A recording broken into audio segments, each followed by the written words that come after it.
we wanted to change their perception and show people that you can still be compassionate and stylish without compromising your ethic. And that's the message from Meg and Komie Vora of vegan fashion brand Delikate Rayne. And welcome to the Viva Vegan Podcast, ladies. Thank you for having us. We're really excited to be here and have this conversation with you.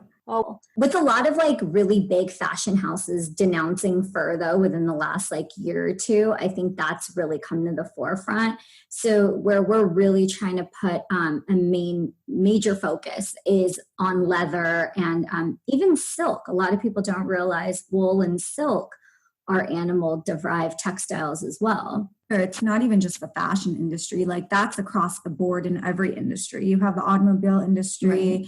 You have, home, interior.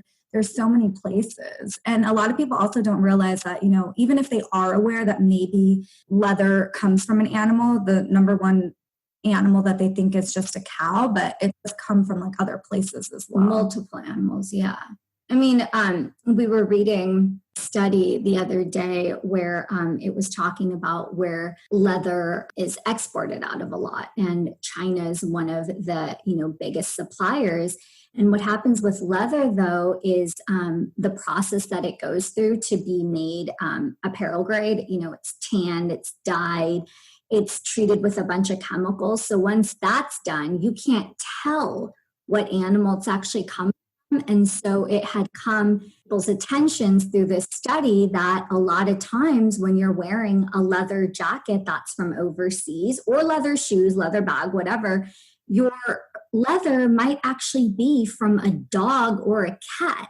So I think for a lot of people who are kind of just dabbling into this world of, wanting to buy something that is cruelty-free but still durable, PVC is the first thing you definitely want to stay away from because that is definitely plastic. It's man-made, but it's very, very toxic, not just to the environment, but over time to the wearer, just because of the way that it peels and the way that it ages it's just something that you're going to not want to mess around with. So the next best thing to look for, which is, more easily accessible, is something that would be made out of PU, but not virgin PU. There's a difference because... What's PU, Meg? Polyurethane. PU is something that, comes under a lot of controversy as well for the same thing, because if it's not made or done right, it can also be considered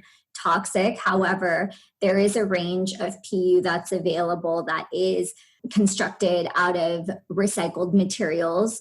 And also passes the Environmental Protection Agency, which is the EPA's standardized testing.